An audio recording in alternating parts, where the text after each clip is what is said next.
तो friends, welcome to my YouTube channel exam conquerors. आप healthy होंगे और अपनी स्टडीज़ को कंटिन्यू बनाए रखे होंगे, इसी आशा के साथ आज का हम अपना टॉपिक शुरू करते हैं। आज का हमारा टॉपिक है इंडिया की लोकेशन और साइज को लेके, मतलब कि भारत की स्थिति एवं आकार को लेके, जिसमें आपका एनसीईआरटी क्लास 9th की कंटेम्प्रेरी इंडिया समकालीन भारत और एनसीईआरटी क्लास 11th की इंडिया फिजिकल इन्वायरमेंट, मतलब कि भारत भौतिक पर्यावरण की जो पहला चैप्टर है उसको पूरी तरह से कवर किया जाएगा। इस वीडियो में कई सारे और भी इम्पॉर्टेंट फैक्ट्स बताए गए हैं जो कि बहुत सारे एग्जाम के लिए बहुत ही इम्पॉर्टेंट है, इसलिए वीडियो को लास्ट तक ज़रूर देखिएगा। तो आइए शुरू करते हैं। तो हम इंडिया की लोकेशन देखने से पहले वर्ल्ड मैप के बारे में अपनी अंडरस्टैंडिंग बना लेते हैं। तो वर्ल्ड मैप में जो आपको ये सबसे बीच की जो लाइन दिख रही है, इसे कहते हैं इक्वेटोरियल लाइन या विषुवत रेखा या भूमध्य रेखा के नाम से ये जानी जाती है। इसके जो ऊपर का पार्ट है इसे कहते हैं नॉर्दर्न हेमिस्फीयर, इसके जो नीचे का पार्ट है इसे कहते हैं southern hemisphere.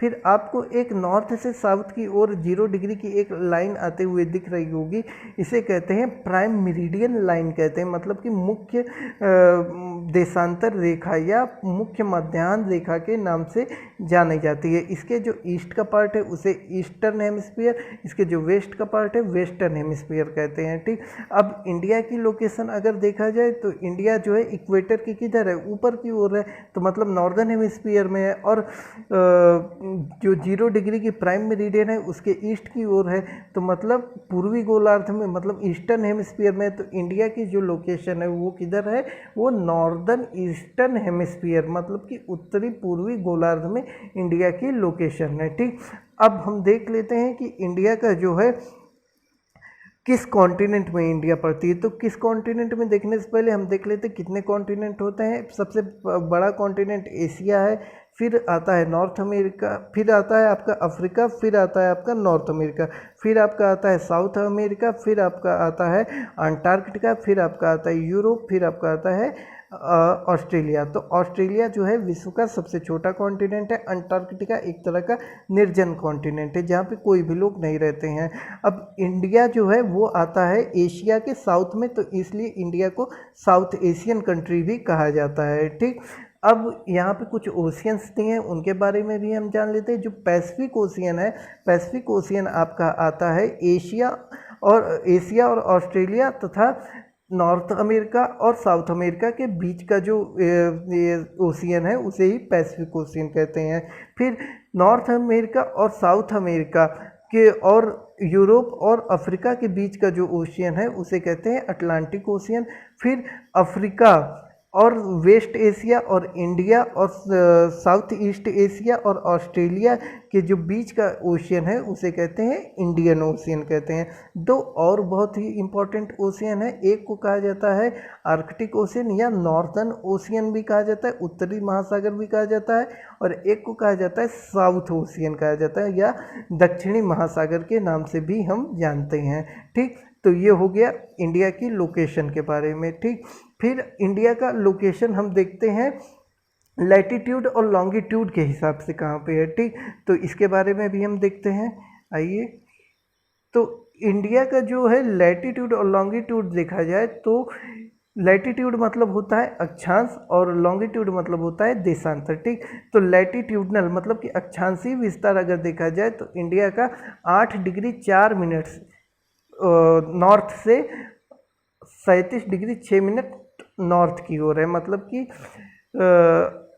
8 degree 4 minute north से 37 डिग्री 6 मिनट नॉर्थ की ओर है। फिर इंडिया का अगर लॉन्गिट्यूडनल एक्सटेंशन देखा जाए तो 68 डिग्री मतलब कि 68 डिग्री 7 मिनट ईस्ट से 97 डिग्री 25 मिनट ईस्ट की ओर है। ठीक, अब यहाँ पे एक चीज़ गौर करने वाली है कि जो 37 डिग्री 6 मिनट है और 8 डिग्री 4 मिनट है, दोनों के बीच का अगर डिफरेंस देखा जाए तो वो अप्रॉक्सीमेटली 30 डिग्री का पाया जाएगा।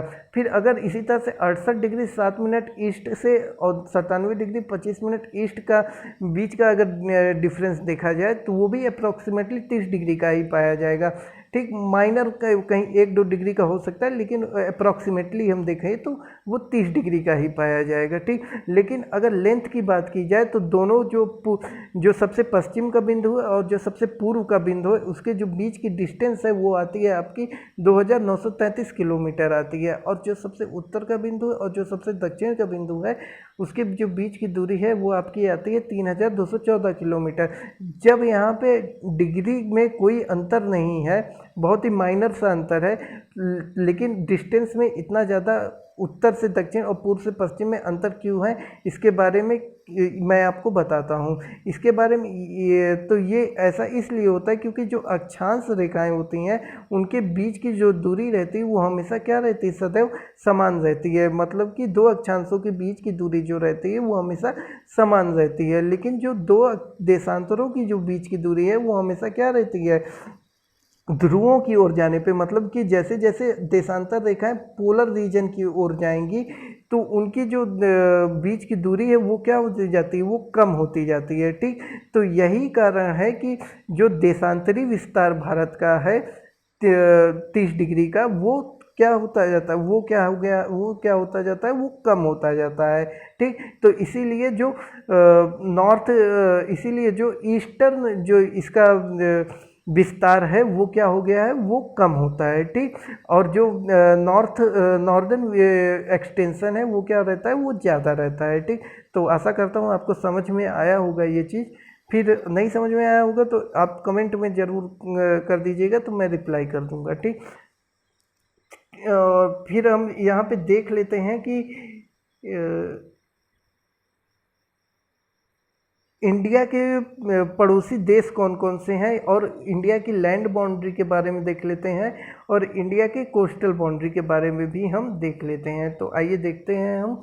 तो इंडिया का जो लैंड बाउंड्री है वो आपका पड़ता है 15,200 किलोमीटर की। इंडिया की पूरी लैंड बाउंड्री है। ठीक, कितनी की, 15,200 किलोमीटर की इंडिया की लैंड बाउंड्री है। ठीक, अब इंडिया के लैंड बाउंड्री 15,200 किलोमीटर है। अब इसके जो नेबरहुड कंट्रीज़ हैं वो अगर उत्तर पश्चिम की बात की जाए, मतलब कि नॉर्थ वेस्ट की बात की जाए, तो पाकिस्तान और अफ़गानिस्तान इसका पड़ोसी देश है लैंड से। ठीक, और चाइना, तिब्बत, चाइना, नेपाल और भूटान जो है वो उत्तर में भारत के पड़ोसी देश हैं, और और जो है बांग्लादेश और म्यांमार जो है वो ईस्ट में भारत, नॉर्थ ईस्ट में भारत के पड़ोसी देश हैं। ठीक, तो इस तरह से कुल 7 कंट्री भारत के लैंड मतलब कि भारत की स्थल सीमा से लैंड बाउंड्री से मिलते हुए देश हैं। ठीक,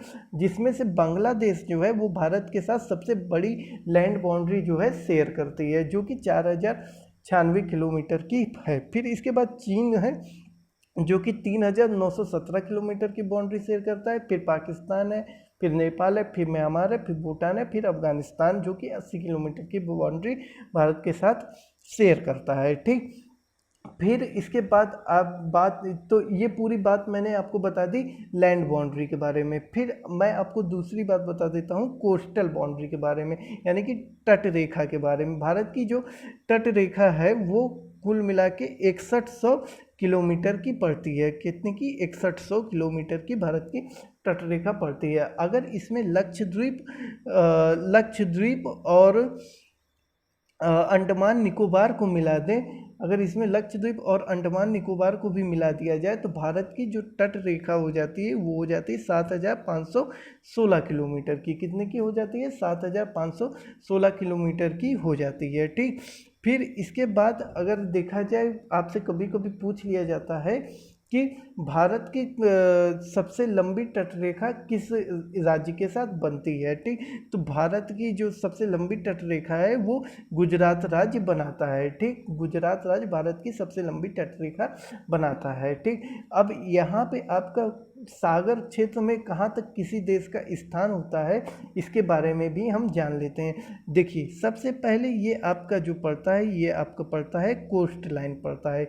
ये आपका क्या कहलाता है? ये कोस्ट लाइन कहलाता है, ठीक, तट रेखा कहलाती है। फिर इसको कोस्ट लाइन को मिलाती हुई, पूरे जो कोस्ट लाइन के बाहर के बिंदु होते हैं इसको मिलाती हुई अगर एक लाइन खींच दिया जाए तो इसे कहते हैं इंटरनल वाटर जोन, मतलब कि आंतरिक जल क्षेत्र की रेखा कहा जाता है, ठीक।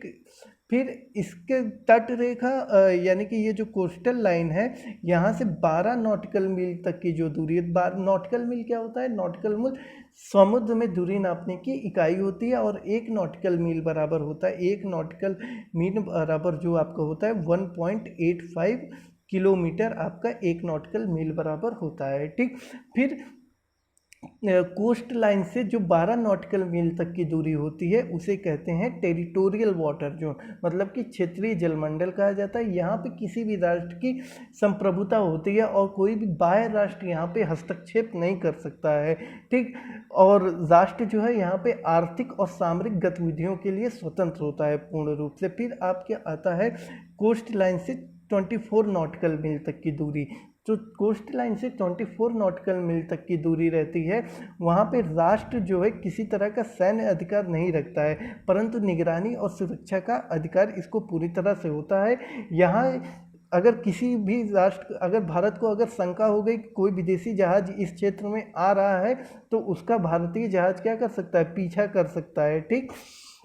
फिर इसके बाद आता है आपका 200 नॉटिकल, यानी कि कोस्ट लाइन से 200 नॉटिकल मील तक की जो दूरी होती है उसे EEZ जोन कहते हैं, मतलब कि एक्सक्लूसिव इकोनॉमिक जोन कहा जाता है। यहाँ पर जो संबंधित राष्ट्र रहता है केवल आर्थिक क्रियाएं कर सकता है, ठीक, किसी भी तरह की सैन्य और सामरिक क्रिया यहाँ पे नहीं होती है, ठीक। उसके बाद आपका आता है ओपन सी जोन। 200 नॉटिकल मील के बाद जो आता है वो ओपन सी जोन आता है, जहाँ पे सभी लोगों को, सभी देश का समान रूप से अधिकार रहता है। तो इस तरह से मैंने आपको समुद्र में कहाँ तक कैसे डिवाइड किया गया है उसके बारे में मैंने आपको बता दिया। फिर भारत के जो है कुछ समुद्री पड़ोसी देश भी हैं, उनके बारे में भी हम जान लेते हैं, ठीक। तो भारत के जो है मेनली 2 समुद्री पड़ोसी देश हैं, जिसको पहला को कहा जाता है श्रीलंका, ठीक। पहला कौन सा है? श्रीलंका है। श्रीलंका जो है मन्नार की खाड़ी में पाक स्ट्रेट द्वारा, ये है आपका पाक स्ट्रेट, और यहीं पे है आपका मन्नार की खाड़ी। ये जो खाड़ी है वो मन्नार की खाड़ी है, ठीक। तो मन्नार की खाड़ी में पाक स्ट्रेट के द्वारा भारत जो है श्रीलंका से अलग होता है, ठीक।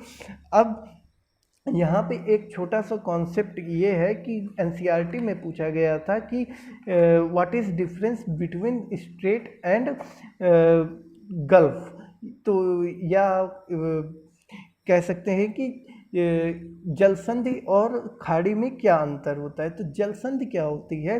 दो लैंड मास, मतलब कि 2 स्थल खंडों के बीच एक सक्रिय से जलमार्ग को ही क्या कहा जाता है? जल संधि कहा जाता है, ठीक। एक सक्रिय से जलमार्ग को क्या कहा जाता है? जल संधि कहा जाता है। और गल्फ क्या होता है? गल्फ जो होता है ये आपका इस टाइप का होता है कि जिसकी जो है मुहाने की लंबाई क्या होती है? कम होती है, और आंतरिक जो लंबाई रहती है वो क्या रहती है? अधिक रहती है। उसे क्या कहते हैं? उसे गल्फ कहा जाता है। क्या कहा जाता है? उसे खाड़ी कहा जाता है, ठीक। इसी तरह बे भी होता है। बे भी हिंदी में तो तीनों के लिए एक ही नाम खाड़ी ही प्रयोग होता है, लेकिन इंग्लिश में अलग अलग नाम प्रयोग होता है, ठीक। एक होता है गल्फ, दूसरा होता है बे। बे में क्या होता है कि जो मुहाने की लंबाई होती है और जो आंतरिक क्षेत्र की लंबाई होती है वो दोनों क्या रहती है? बराबर हो, तो उसे कहते हैं बे कहते हैं, ठीक। फिर तीसरी जो आती है आपकी बाइट। बाइट जैसे आपने नाम सुना होगा द ग्रेट ऑस्ट्रेलियन बाइट का, ठीक। तो बाइट में क्या होता है? जो आपका मुहाना रहता है वो अधिक चौड़ा रहता है, और जो आपकी आंतरिक लंबाई रहती है वो क्या रहती है? कम लंबी रहती है। तो इसे कहते हैं बाइट कहा जाता है। तो ये होता है डिफरेंस स्ट्रेट, बे, बाइट और गल्फ में, ठीक। आप समझ गए होंगे, आशा करता हूँ मैं। फिर आगे देखते हैं कि और दूसरा कौन सा पड़ोसी भारत का है समुद्री क्षेत्र में। दूसरा है पड़ोसी मालदीव, जो कि भारत से 8 डिग्री चैनल के द्वारा भारत से अलग होता है। ठीक, लक्षद्वीप से मेनली अलग होता है ये, तो 8 डिग्री चैनल से ये अलग होता है भारत से। ठीक, तो इस तरह से ये भारत के पड़ोसी देशों के बारे में मैंने आपको बता दिया। ठीक, अब यहाँ पे हम जान लेते हैं कि भारत का भौगोलिक क्षेत्रफल क्या है। तो भारत का जो भौगोलिक क्षेत्रफल है वो 32.8 लाख वर्ग किलोमीटर का है। कितना है? 32.8 लाख वर्ग किलोमीटर का है। अगर इसको मिलियन में कहा जाए तो मिलियन में है 3.28 मिलियन किलोमीटर स्क्वायर भारत का क्षेत्रफल है। ठीक, क्षेत्रफल की दृष्टि से अगर देखा जाए तो भारत का विश्व में 7वां स्थान है। कौन सा स्थान है? भारत का 7वां स्थान है। इसके पहले के अगर देशों को अगर देखा जाए तो सबसे बड़ा देश है आपका रसिया, फिर आपका आता है कनाडा, फिर आपका आता है चाइना, फिर आपका आता है यूएसए, फिर आपका आता है ब्राज़ील, फिर आपका आता है ऑस्ट्रेलिया और फिर आपका आता है इंडिया, और इंडिया के बाद अर्जेंटीना पड़ता है। ठीक, तो इस तरह से ये देशों का क्रम मैंने आपको बता दिया कि भारत 7वें नंबर पे है, सबसे बड़ा से सबसे इंडिया तक के देशों का क्रम मैंने आपको बता दिया। ठीक, तो और जो है एक चीज़ और बता देता हूँ कि भारत जो है, भारत का जो भौगोलिक क्षेत्रफल है वो विश्व के भौगोलिक क्षेत्रफल का 2.4% है। कितना है? भारत का जो भौगोलिक क्षेत्रफल है वो विश्व के भौगोलिक क्षेत्रफल का 2.4% है। ठीक, इसको भी याद रखिएगा आप। फिर इसके बाद आता है कि क्योंकि इसको क्लियर कर देता हूँ फिर बताता हूँ। हाँ, तो यहाँ पे आपको एक चीज़ जानने को यहाँ मिलेगी, जो 22 डिग्री उत्तरी अक्षांश, अगर 22 डिग्री उत्तरी अक्षांश को लिया जाए तो इसके बाद से जो भारत की जो स्थिति है वो एक तरह से कैसी होती जाती है? वो सक्रिय होती जाती है, यानी कि जो भारतीय प्रायद्वीप का हिस्सा पड़ता है वो सकरा होता जाता है हिंद महासागर में, और ये हिंद महासागर को जो है 2 भागों में बांट देता है। ये जो भारतीय प्रायद्वीप है ये हिंद महासागर को 2 भाग में बांट देता है। एक को कहते हैं वेस्टर्न साइड को कहा जाता है अरेबियन सी, और ईस्टर्न साइड को कहा जाता है बे ऑफ बंगाल, यानी कि बंगाल की खाड़ी कहा जाता है। इन समुद्रों ने क्या किया है? अफ्रीका, दक्षिण पश्चिम एशिया तथा दक्षिण पूर्व एशिया से भारत के व्यापारिक एवं सांस्कृतिक संबंधों को बहुत ज़्यादा सुदृढ़ करने में बहुत अच्छी भूमिका निभाई है। परंतु कभी कभी इन जलराशियों के निकट क्षेत्र में अंतःक्रिया में क्या होता है? बाधा उत्पन्न हो जाती है। ठीक, अब यहाँ पे देख लेते हैं कि भारत में कुल कितने स्टेट्स हैं और कितने यूटीज़ हैं, इसके बारे में भी हम जान लेते हैं। ठीक, तो भारत में जो है कुल 28 स्टेट है। कुल कितने स्टेट हैं भारत में? 28 स्टेट हैं। स्टेट मतलब राज्य। कुछ कुल कितने हैं? 28 राज्य हैं, और संघ शासित यानी कि केंद्र शासित जो प्रदेश हैं वो 8 केंद्र शासित प्रदेश हैं। तो अभी अभी जो केंद्र शासित प्रदेश बने हैं वो जम्मू कश्मीर और लद्दाख 2 नए केंद्र शासित प्रदेश बने हैं। तो पहले 7 थे कुल केंद्र शासित प्रदेश। जब जम्मू और कश्मीर और लद्दाख को अलग कर दिया गया तो 2 और बढ़ गए, तो 9 हो गए कुल केंद्र शासित प्रदेश। लेकिन अभी हाल ही में दमन और दीव और दादरा एवं नगर हवेली को दोनों को क्या कर दिया गया है? एक कर दिया गया है प्रशासनिक सुविधाओं के लिए। तो इसलिए कुल जो है केंद्र शासित प्रदेशों की संख्या क्या हो गई है?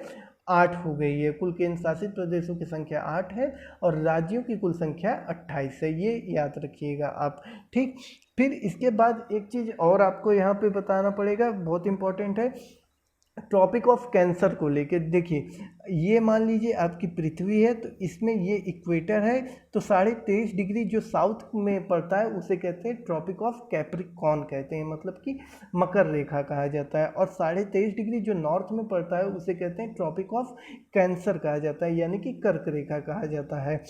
जो कर्क रेखा है वो भारत के मध्य से होकर गुजरती है। वो भारत की कहाँ से होकर गुजरती है? वो भारत के मध्य से होकर गुजरती है। ठीक, और भारत की किन किन राज्यों से होकर गुजरती है? तो वो भारत के गुजरात से गुजरती है, राजस्थान से, मध्य प्रदेश से,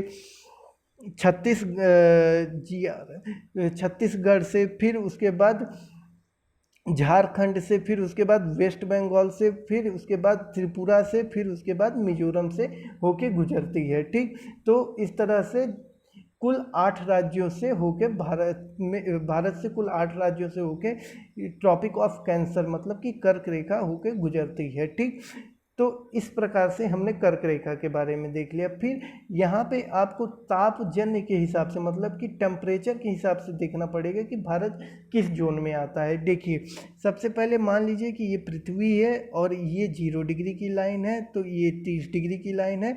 तो ये जो 0 से 30 डिग्री की लाइन रहती है इसे कहते हैं ट्रॉपिकल जोन कहते हैं, इसे कहते हैं उष्णकटिबंधीय क्षेत्र कहते हैं। फिर जो 30 डिग्री से 60 डिग्री की जो बीच की लाइन रहती है उसको कहते हैं सब ट्रॉपिकल जोन या टेम्परेट जोन के नाम से जाना जाता है। और 60 डिग्री से जो 90 डिग्री तक की लाइन रहती है उसमें जो क्षेत्र आता है उसे कहते हैं पोलर जोन कहते हैं या ध्रुवीय क्षेत्र के नाम से जाना जाता है। ठीक इसी तरह साउथ में भी होता है। तो इंडिया जो है वो बेसिकली कहा जाता है कि उष्णकटिबंधीय क्षेत्र में आता है, लेकिन इंडिया पूरी तरह से उष्णकटिबंधीय क्षेत्र में नहीं आता है। इंडिया जो है इसका जो ऊपर का पार्ट है यानी कि जो उत्तर का जो भाग है, जैसे लद्दाख का भाग हो गया, जम्मू कश्मीर का भाग हो गया, हिमाचल का भाग हो गया, उत्तराखंड का भाग हो गया, तो ये सब जो भाग हैं वो आपके आते हैं शीतोष्ण कटिबंध में आते हैं। ठीक, फिर जो दक्षिण के भाग आते हैं वो उष्ण कटिबंध में आते हैं। ठीक, तो इस प्रकार से आप समझ सकते हैं। तो इस तरह से मैंने ताप के आधार पे बता दिया इंडिया में किस किस तरह की विभाजित किया गया है। ठीक, फिर आते हैं, बात करते हैं हम पूर्वी दुनिया में भारत की क्या स्थिति है। ठीक, भारत की पूर्वी दुनिया में स्थिति, क्योंकि भारत पूर्व में पड़ता है, यूरोप के पूर्व में पड़ता है। ठीक, तो इसमें भारत की स्थिति जानना बहुत ज़रूरी है। तो पश्चिम एशिया तथा पूर्वी एशिया के बीच हिंद महासागर के तट पर भारत की स्थिति बहुत ही महत्वपूर्ण है। तो इसके लिए मैं आपको पिछला मैप दिखाऊंगा तो उससे ज़्यादा समझ में आएगा, ये वाले मैप से। हाँ, तो ये देखिए आप, पश्चिम एशिया तथा पूर्व एशिया के बीच हिंद महासागर के तट पर भारत की स्थिति बहुत, ये देखिए पश्चिम एशिया है और ये यहाँ पे पूर्वी एशिया है। इन दोनों के बीच में भारत की स्थिति है हिंद महासागर में, जो कि बहुत ही इम्पॉर्टेंट है। इस महासागर के उत्तरी छोर पर स्थित भारत की तट रेखा अन्य किसी भी तट रेखा से अधिक है। ठीक, भारत की जो तट रेखा मैंने आपको बता दी कि लगभग में 7,516 किलोमीटर की भारत की तट रेखा है, जो कि किसी भी देश से अधिक है, सबसे ज़्यादा अधिक है किसी भी देश से।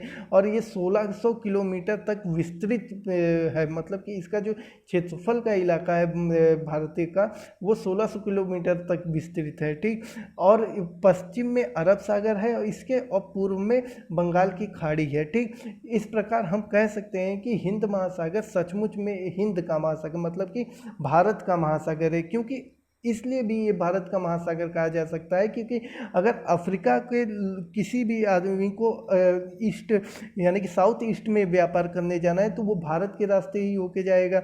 चाहे फिर पश्चिम एशिया का कोई आदमी अगर साउथ ईस्ट में जाना चाहे तो वो भी भारत से होके जाएगा। ऑस्ट्रेलिया का कोई आदमी अगर व्यापारी अगर इधर व्यापार करने चाहे, पश्चिम एशिया की ओर व्यापार करने जाए या अफ्रीका की ओर व्यापार करने जाए तो अधिकतर वो भारत के ही मार्ग को अपनाता है। ठीक, तो इसलिए ये भारत की स्ट्रेटेजिक जो लोकेशन है वो बहुत ही इम्पॉर्टेंट है हिंद महासागर में, इसलिए इसको सचमुच में हिंद का महासागर करना बहुत ही ज़्यादा उचित होगा। मतलब कि इंडिया का महासागर कहना इसे बहुत ही उचित होगा। ठीक, अब भारत को, अब इसके ये तो आपका पूर्वी दुनिया में भारत की स्थिति देख लिए।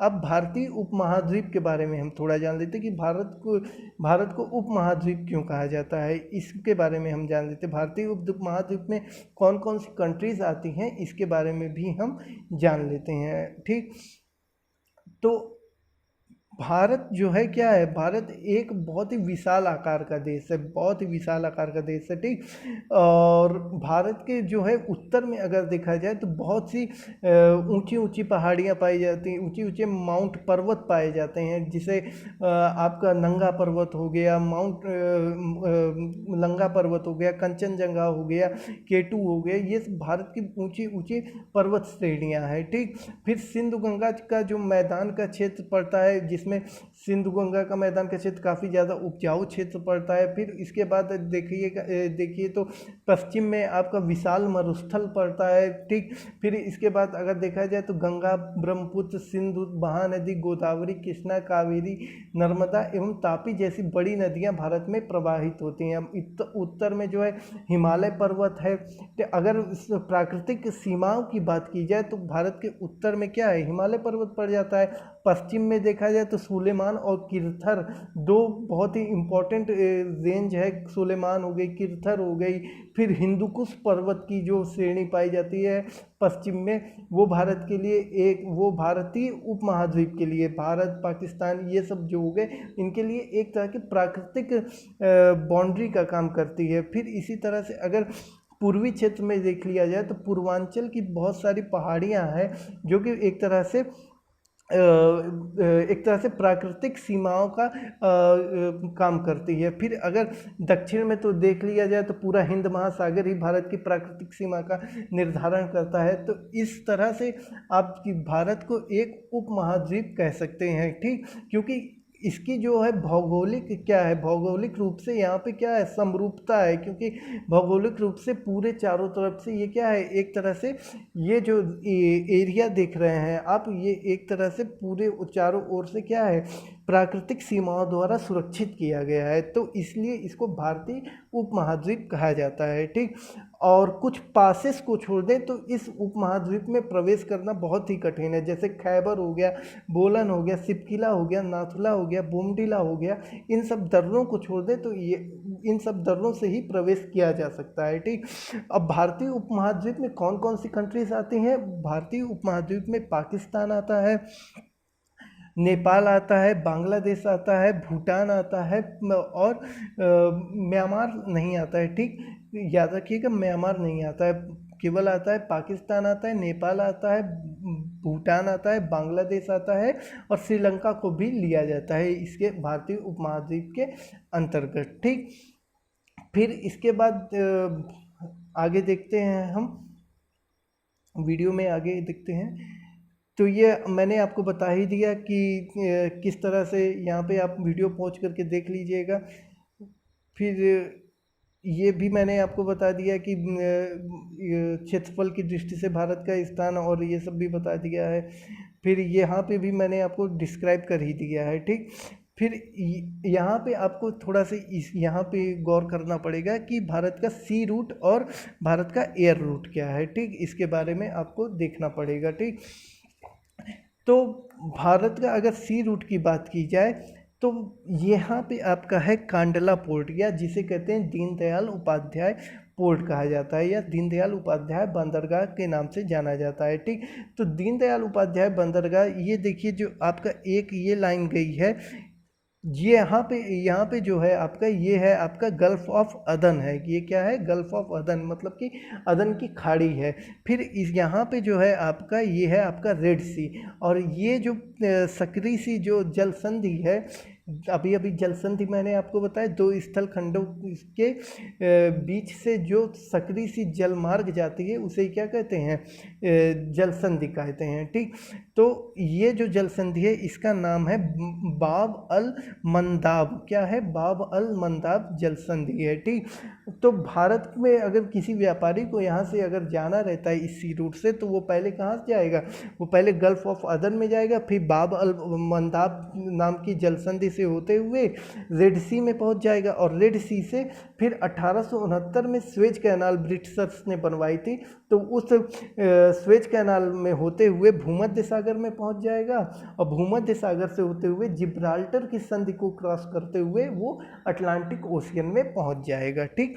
फिर इसी तरह से दूसरा एक मार्ग है यूरोप और उत्तरी अमेरिका पहुंचने का, कि या दक्षिणी अमेरिका पहुंचने का, कि वो डायरेक्ट अफ्रीका के सबसे दक्षिणतम बिंदु, मतलब कि जो केप ऑफ गुड होप है, ठीक, उत्तरी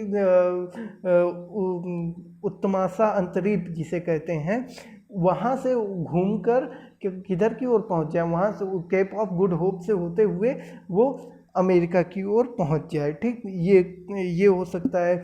फिर एक यहाँ पे जो है कोलकाता पोर्ट है यहाँ पे आपका पड़ता है कोलकाता पोर्ट। तो कोलकाता पोर्ट से आपका जो है ये मलक्का स्ट्रेट होते हुए यहाँ पे आपका ये पड़ता है, मलक्का का स्ट्रेट पड़ता है, ठीक। मलक्का स्ट्रेट होते हुए ये यहाँ से साउथ ईस्ट चाइना सी से होते हुए यहाँ से आपका जापान की ओर पहुंचा जा सकता है, ठीक। फिर इसी तरह से आपका यहाँ पे यहाँ पे एक सिंगापुर के पास जौहर जलसंधि पाई जाती है। इस जौहर जलसंधि से होते हुए भी आप उसको क्रॉस करके पहुंच सकते हैं, साउथ चाइना सी में पहुंच सकते हैं, ठीक। और उसके बाद आप जापान जा सकते हैं या फिर इधर की ओर जा सकते हैं, लेकिन ये रूट कम ही लोग इस्तेमाल करते हैं क्योंकि पैसिफिक ओशियन को बहुत बड़ा महासागर है, इसको पार करना बहुत ही दुर्लभ कार्य होता है, ठीक। फिर अगर आपको ऑस्ट्रेलिया जाना होता है तो ऑस्ट्रेलिया आप एक ये रूट से भी होके जाते हैं जो कि डायरेक्ट आपको ऑस्ट्रेलिया चले जा सकते हैं। फिर एक होती है कि बांस जलसंधि है, ठीक है। यहाँ पे एक यहाँ पे एक इंडोनेशिया और ऑस्ट्रेलिया के बीच एक बांस जलसंधि होता है, उस जलसंधि को क्रॉस करके भी ऑस्ट्रेलिया तक पहुँचा जा सकता है। ये आपका हो गया सी रूट, ठीक। अब इसी तरह से एयर रूट भी है। फिर दिल्ली जो है दिल्ली से बहुत से इंदिरा गांधी इंटरनेशनल एयरपोर्ट है, वहाँ से कई सारे शहरों के लिए, और मुंबई से भी कई सारे शहरों के लिए उड़ानें भरी जाती हैं। फिर मुंबई हो गया, चेन्नई हो गया, कोलकाता हो गया, इन सब जगहों से कई सारे शहरों के लिए उड़ानें भरी जाती हैं। इसमें आप एयर रूट्स के बारे में देख सकते हैं, मैप को पॉज करके यहाँ पर आप देख लीजिएगा, ठीक। फिर आगे आते हैं तो आगे बात करते हैं। इसमें मैंने आपको बता ही दिया कि नेबरहुड कंट्रीज़ कौन कौन सी है, ये बता ही दिया है। फिर आगे हम बात करते हैं भारतीय मानक समय की, ठीक। तो किसी भी स्थान के लिए क्या रहता है, किसी भी स्थान की कोई भी देश अपना जो समय निर्धारित करने के लिए, अपने देश का समय निर्धारित करने के लिए या एक से अधिक जो है भारतीय मानक या एक स्टैंडर्ड मानक समय को निर्धारित करता है, ठीक। इसी तरह भारत ने भी अपने टाइम को निर्धारित करने के लिए एक मानक समय को निर्धारित किया हुआ है, जिसे हम भारतीय मानक समय के नाम से जानते हैं, ठीक। और ये भारतीय मानक समय जो है वो नेशनल फिजिक्स लेबोरेटरी जो कि न्यू दिल्ली में है, यानी कि राष्ट्रीय भौतिकी प्रयोगशाला जो कि नई दिल्ली में है, उसके द्वारा जो है डिसाइड किया जाता है। और ये जो है डिसाइड किया गया है, ये जो है 82.5 डिग्री पूर्वी देशांतर को भारत का मानक समय रेखा डिसाइड की गई है, जो कि उत्तर प्रदेश के मिर्ज़ापुर ज़िले से। अब एनसीईआरटी अगर आप क्लास 9th की पढ़ेंगे तो उसमें उत्तर प्रदेश का मिर्ज़ापुर ज़िला लिखा हुआ है, जो कि उसी को आपको सही मानना चाहिए, वही ऑथेंटिक है। लेकिन अगर आप एनपीएल की मतलब कि नेशनल फिजिक्स लेबोरेटरी की वेबसाइट देखेंगे तो वहाँ पे जो प्रयागराज का नैनी क्षेत्र है वहाँ से ये IST को माना गया है कि भारतीय जो 82.5 डिग्री पूर्वी देशांतर की जो रेखा है वो यहाँ से होके गुजरती है, ठीक। तो दोनों ऑप्शन सही हैं, दोनों जगहों से ही होके गुजरती है। लेकिन अगर ऑप्शन में आपको मिर्ज़ापुर लिखा हो तो मिर्ज़ापुर ही मारिएगा, क्योंकि वो NCERT में लिखा हुआ है, ठीक। फिर आपका आता है कि ये कितने राज्यों से होकर गुजरती है, भारतीय मानक समय की जो लाइन है वो कितने राज्यों से होकर गुजरती है। वो गुजरती है आपका उत्तर प्रदेश, ठीक। वो आपका गुजरती है कितने राज्यों से होकर गुजरती है, वो आपका बेसिकली 4 राज्यों से होकर गुजरती है। पहला राज्य है उत्तर प्रदेश, दूसरा राज्य है आपका छत्तीसगढ़, तीसरा राज्य है उड़ीसा और चौथा राज्य है आंध्र प्रदेश। तो इस तरह से ये 4 राज्यों से होकर गुजरती है, ठीक।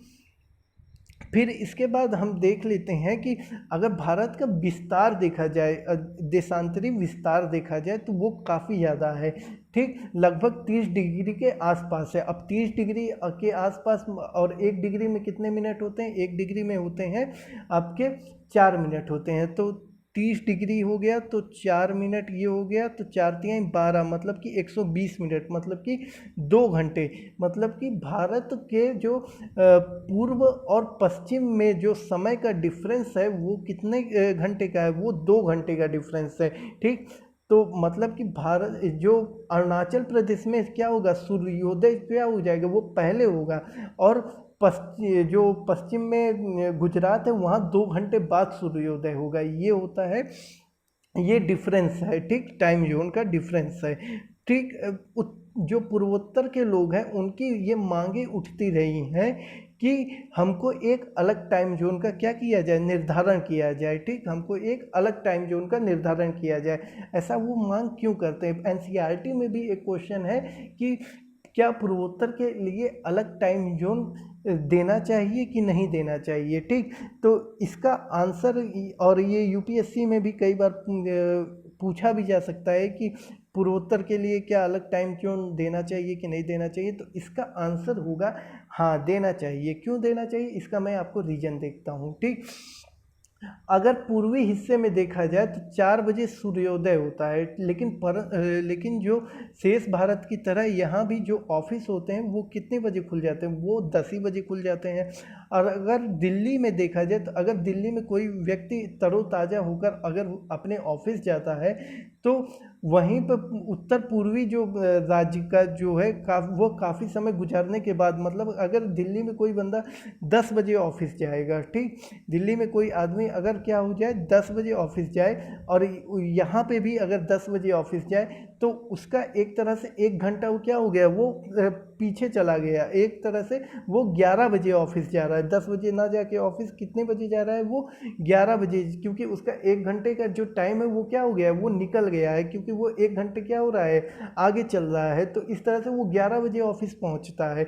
अगर वही और पीछे आ जाए, राजस्थान की बात करें तो वहाँ अगर कोई 10 बजे ऑफिस जा रहा है तो अगर यहाँ पे अगर जा रहा है तो यहाँ पे उसके मुकाबले वो 12 बजे जा रहा है, ठीक। और ऑफिस की टाइमिंग कितनी होती है, 10 से 5 की होती है, ऑफिस की टाइमिंग होती है। अब राजस्थान और दिल्ली के इलाके में जो 10 से 5 में काम कर रहा है वो डे टाइम में काम कर रहा है, लेकिन जब यहाँ पे जो पूर्वोत्तर भाग में जो काम करेगा वो क्या हो जाएगा, वो डे से क्या हो जाएगी, लगभग में वहाँ सूर्यास्त भी पहले होगा।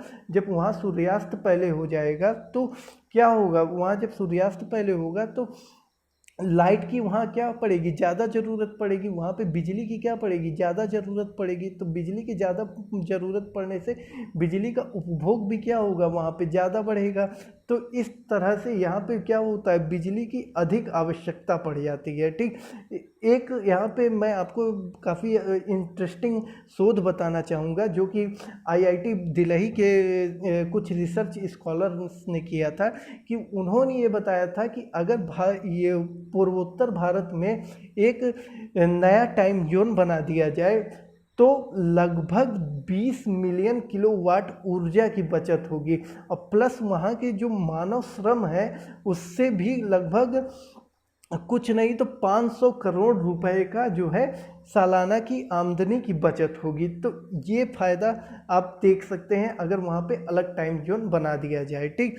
और वहाँ के लोगों की इफ़िशियंसी भी बढ़ जाएगी। ये आपका मैंने द हिंदू के आर्टिकल से ये सारी चीज़ें उठाई थी, ठीक। अब यहाँ पे जो है नेशनल जो फिजिक्स लेबॉर्ट्री है उसने तो प्रस्ताव दे दिया है कि भारत में 2 तरह के टाइम जोन होने चाहिए, ठीक। लेकिन अब देखिए गवर्नमेंट ये प्रस्ताव कब तक में मानती है। तो नेशनल जो फिजिक्स लेबॉर्ट्री है उसने जो है 89 डिग्री 52 मिनट को 89 डिग्री 52 मिनट यानी कि लगभग में 90 डिग्री पूर्वी देशांतर को, जो कि पश्चिम बंगाल और असम में के बीच में एक जगह पड़ती है, अलीपुर द्वार कहते हैं उसे, क्या कहते हैं, अलीपुर द्वार के नाम से जाना जाता है। वहाँ से ये लाइन होके गुजरती है और उसी को जो कि प्रधान मध्याह्न रेखा से 1 घंटा आगे पड़ता है। ये जो प्रधान मध्याह्न रेखा कह रहे हैं, sorry, Indian standard time zone से 1 घंटा आगे पड़ता है ये जो टाइम जोन है, अलीपुर द्वार वाला जो टाइम जोन है। तो इसको एक पूर्वोत्तर भारत के लिए मानक समय मानने के लिए कहा गया है, ठीक। अब मानक समय मानने में कोई दिक्कत भी नहीं, क्योंकि अलग अलग हम विश्व स्तर पे अगर देखा जाए तो फ्रांस में देखिए, फ्रांस में कुल 12 टाइम जोन है। फ्रांस जैसे देश में 12 टाइम जोन है, वहाँ पे सुविधाओं बचत ऊर्जा की बचत करने के लिए, वहाँ के लोगों की एफिशिएंसी को बढ़ाने के लिए। इसी तरह से रूस में 11 टाइम जोन है, अंटार्कटिका जहाँ पे निर्जन क्षेत्र वहाँ 9 टाइम जोन है, ब्रिटेन में 9 टाइम जोन है, छोटे से देश ब्रिटेन में 9 टाइम जोन है, अमेरिका में 9 टाइम जोन है, ऑस्ट्रेलिया में 8 टाइम जोन है, और डेनमार्क तो सबसे छोटा देश है, वहाँ पे भी लोगों की इफ़िशियंसी और एनर्जी को कंजर्व करने के लिए 5 टाइम जोन को रखा गया है। तो इसलिए भारत जैसे विशाल देश में पूर्वोत्तर की इस मांग को स्वीकार करना ही चाहिए, जिससे कि ऊर्जा की जो नुकसान हो रहा है, अरबों यूनिट जो बिजली का नुकसान हो रहा है, और जो मानव श्रम का जो बाधित हो रहा है, जिससे विकास की जो कई सारी संभावनाएं वो बाधित हो रही हैं, तो इसको रोकना चाहिए और एक नया टाइम जोन बनाना चाहिए। पिछले अभी जो अभी वर्तमान में खेल मंत्री हैं तरुण गोगोई जी, किरण रिजिजू जो हैं, उन्होंने भी ये मांग रखी थी, लेकिन उनका जो प्रस्ताव अभी संसद में स्वीकार भी नहीं किया गया है। ठीक, जो किरण रिजिजू जो हैं, उन्होंने जो प्रस्तावना है उनको स्वीकार नहीं किया गया है। ठीक, तो इस तरह से यहाँ पे पूरा वीडियो समाप्त होता है। आशा करता हूँ कि आपको ये पूरा वीडियो में पूरा जो है एनसीईआरटी का जो पहला चैप्टर था, प्लस जो यूपीएससी के लेवल से जो एक क्वेश्चन आपका बनता है टाइम जोन से रिलेटेड, उसका जो मेंस में लिखने का तरीका वो आपको मालूम पड़ा होगा। इसी आशा के साथ आप चैनल को ज़रूर और भी इसी तरह की इंफॉर्मेटिव वीडियोस पाने के लिए चैनल को लाइक करिएगा, शेयर करिएगा, सब्सक्राइब करिएगा, और लेटेस्ट वीडियोस की नोटिफिकेशंस पाने के लिए बेल आइकन को प्रेस भी ज़रूर करिएगा। ठीक, तो जय हिंद दोस्तों।